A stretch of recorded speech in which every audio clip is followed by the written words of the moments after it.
Selamat berjumpa kembali Bapak Ibu, saudari-saudara umat beriman terkasih dalam Tuhan, salam sehat berlimpah berkat.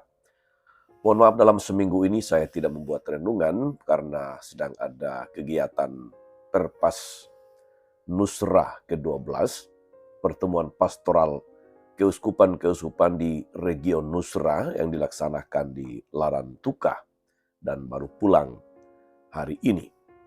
Saya mengajak kita sekalian hari ini saudara-saudari merenungkan kutipan Injil Matius bab 9 ayat 18 sampai 26. Kita akan merenungkan tentang harapan kepada Tuhan yang tidak pernah mengecewakan, selaras dengan tema Yubileum Harapan tahun ini. Mari kita mendengarkan sabda Tuhan terlebih dahulu dalam nama Bapa dan Putra dan Roh Kudus. Amin. Sekali peristiwa datanglah kepada Yesus seorang kepala rumah ibadat. Dia menyembah dan berkata, "Anakku perempuan baru saja meninggal, tapi datanglah, letakkanlah tanganmu atasnya, maka ia akan hidup." Lalu Yesus pun bangun dan bersama murid-muridnya mengikuti orang itu. Pada waktu itu seorang wanita yang sudah 12 tahun lamanya menderita pendarahan, maju mendekati Yesus dari belakang dan menjamah jubahnya. Karena katanya dalam hati, "Asal ku jamah saja jubahnya, aku akan sembuh." Tapi Yesus berpaling dan memandang dia serta berkata, "Teguhkanlah hatimu, hai anakku, imanmu telah menyelamatkan dikau." Maka sejak saat itu juga sembuhlah wanita itu. Ketika Yesus tiba di rumah kepala rumah ibadah itu dan melihat peniup-peniup seruling, serta orang banyak yang ribut, berkatalah ia, "Pergilah, karena anak ini tidak mati, tetapi tidur." Tapi mereka menertawakan dia. Setelah orang banyak itu diusir, Yesus masuk. Dipegangnya tangan si anak, lalu bangkitlah anak itu. Maka tersiarlah kabar tentang hal itu ke seluruh daerah. Demikianlah sabda Tuhan. Bapak Ibu saudari-saudara, umat beriman terkasih dalam Tuhan. Harapan kepada Tuhan tidak pernah mengecewakan. Dari manakah datangnya harapan itu? Harapan itu datang dari iman yang penuh kepercayaan kepada Tuhan. Kepala rumah ibadah. Dia adalah seorang pejabat terpandang dan berkedudukan di dalam masyarakat Yahudi pada masa itu. Ia biasa dihormati orang. Namun ketika anaknya meninggal dunia, dia tidak tahu harus kepada siapa dia datang untuk meminta pertolongan. Jabatan dan kekuasaannya ternyata tidak sanggup menyelamatkan anaknya.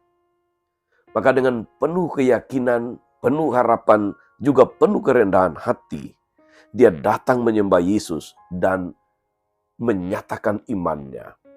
Iman yang penuh dengan pengharapan bahwa Yesus mampu melakukannya. "Datanglah dan letakkan tanganmu atasnya, maka ia akan hidup." Begitulah kredonya, ungkapan imannya kepada Yesus yang dia temui. Saudari-saudara, hanya orang yang benar-benar beriman teguh yang sanggup mengeluarkan pernyataan itu. Dan iman teguh itu juga membawa serta dampak harapan yang kuat justru karena beriman, karena sungguh percaya Tuhan mampu melakukan sesuatu. Selanjutnya, dalam kutipan Injil yang sama, seorang ibu yang sudah sakit pendarahan 12 tahun lamanya. Dia begitu terpesona pada Yesus yang penuh dengan kuasa. Bahkan karena keterpesonaannya itu dia berpikir bahwa hanya dengan menyentuh jubahnya, maka dia akan sembuh. Dan keyakinannya, imannya itu terkabulkan. Harapannya tidak dikecewakan oleh Tuhan.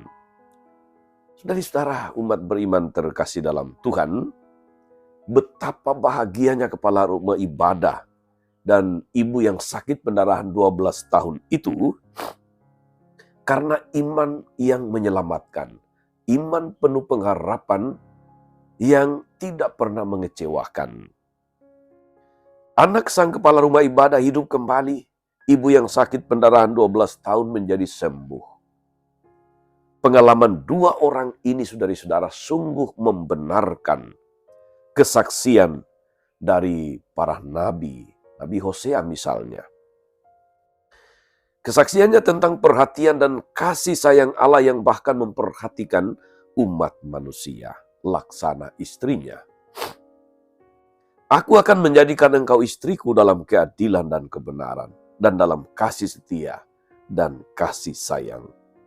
Saudara-saudara, umat beriman terkasih dalam Tuhan. Kita berada dalam tahun yubileum dengan tema harapan tidak pernah menyelamatkan. Spes non confunded. Kita belajar bahwa harapan yang tumbuh dari iman yang teguh kepada Tuhan itu memang tidak pernah mengecewakan. Kita belajar beriman teguh dari dua sosok tadi. Kepala rumah ibadah dan seorang ibu yang sakit pendarahan 12 tahun. Bagaimana kepala rumah ibadah dan ibu yang sembuh dari sakit selama 12 tahun itu memiliki iman penuh pengharapan. Saya teringat, saudara-saudara, almarhum Paus Benediktus pernah menulis salah satu ensiklik yang berjudul Spe Salvi. Spe itu harapan, salvi itu selamat atau menyelamatkan. Maka Spe Salvi artinya diselamatkan karena berharap. Tentu saja Paus Benediktus tidak bermaksud untuk menyangkal iman sebagai dasar keselamatan, tapi justru menggarisbawahi, meneguhkan iman yang menyelamatkan. Sebab orang hanya bisa berharap kalau beriman. Karena itulah Paus Benediktus menulis ensiklik itu, Spe Salvi. Harapan menyelamatkan. Atau dalam bahasa Paus Fransiskus, spes non confunded. Harapan tidak pernah mengecewakan. Mari kita menaruh harapan yang kuat kepada Tuhan, saudara-saudari. Harapan yang bersumber dari iman yang teguh kepadanya. Niscaya kita pun akan mengalami belas kasih Tuhan sebagaimana diterima, dialami oleh kepala rumah ibadah dan ibu yang sakit pendarahan 12 tahun. Percayalah, harapan akan Tuhan tidak pernah mengecewakan. Tuhan Yesus memberkati. Amin. Tuhan Yesus Kristus, kami bersyukur karena Engkau penuh belas kasih kepada kami manusia yang seringkali bingung, seringkali putus asa, gampang menyerah.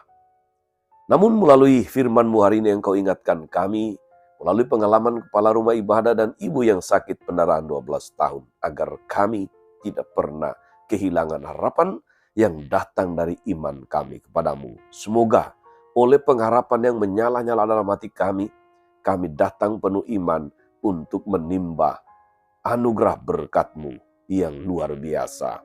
Bimbing berkatilah kami hari ini, agar kami senantiasa mengalirkan harapan yang tumbuh dari iman kami kepadamu dalam setiap karya dan pelayanan kami. Terpujilah nama-Mu sepanjang segala masa.